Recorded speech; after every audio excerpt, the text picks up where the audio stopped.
Assalamualaikum warahmatullahi wabarakatuh. Perkenalkan, nama saya Naila Oktariani dari kelas 12 Akuntansi 2. Pada kesempatan kali ini saya akan menjelaskan tentang kehidupan masyarakat Indonesia pada masa beternak dan bercocok tanam.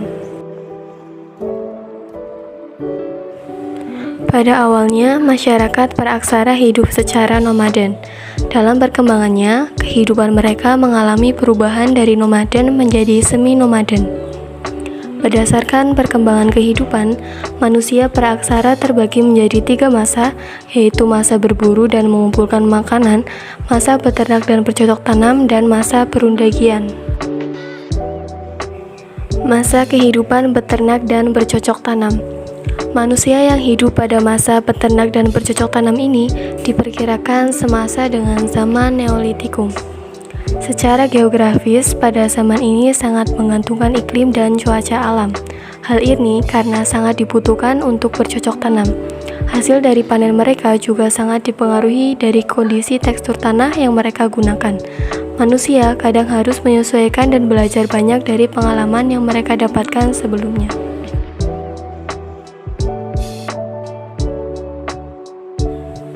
Ciri-ciri kehidupan manusia purba pada zaman beternak dan bercocok tanam.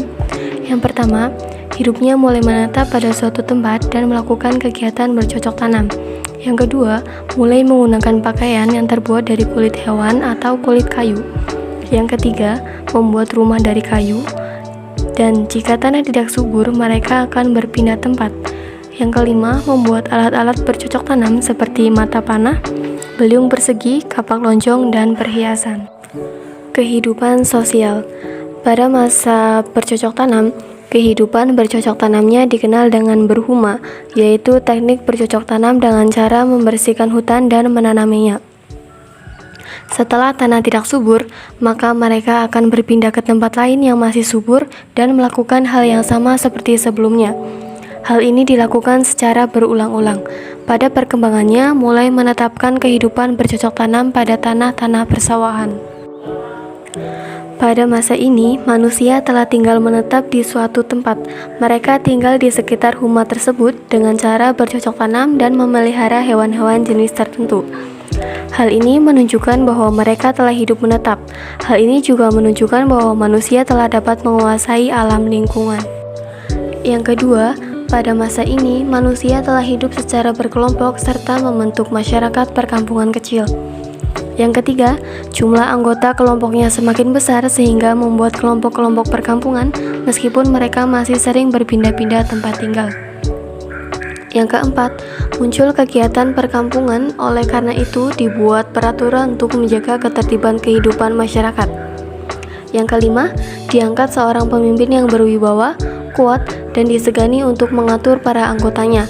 Yang keenam, hidup bergotong royong sehingga mereka saling melengkapi, saling membantu, dan saling berinteraksi dalam upaya memenuhi kebutuhan hidupnya.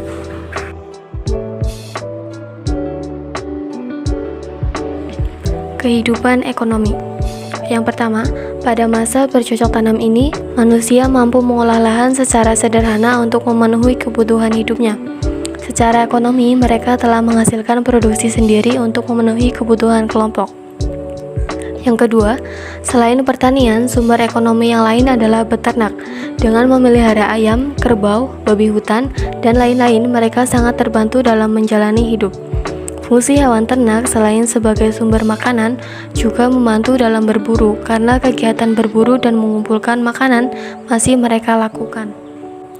Yang ketiga, manusia pada masa bercocok tanam diperkirakan sudah dapat melakukan kegiatan perdagangan sederhana, yaitu barter atau tukar-menukar barang.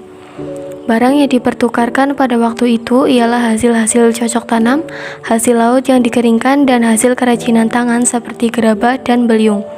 Hasil umbi-umbian sangat dibutuhkan oleh penduduk pantai, dan sebaliknya hasil ikan laut yang dikeringkan sangat dibutuhkan oleh mereka yang hidup di pedalaman.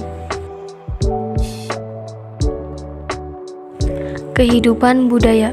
Yang pertama, pada masa ini kebudayaan semakin berkembang pesat. Manusia telah dapat mengembangkan dirinya untuk menciptakan kebudayaan yang lebih baik.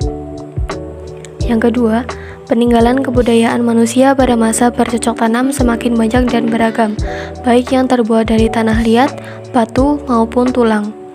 Yang ketiga, hasil kebudayaan pada masa bercocok tanam yaitu meliputi beliung persegi, kapak lonjong, mata panah, gerabah, perhiasan, bangunan megalitikum seperti menhir, dolmen, sarkofagus, kubur batu, punden berundak, waruga, dan arca. Teknologi. Pada masa bercocok tanam, kehidupan teknologi orang-orang purba mengalami perkembangan yang luar biasa. Pada masa ini terjadi revolusi secara besar-besaran dalam peradaban manusia, yaitu dari kehidupan food catering menjadi food producing, sehingga terjadi perubahan yang sangat mendalam dan meluas dalam seluruh penghidupan umat manusia.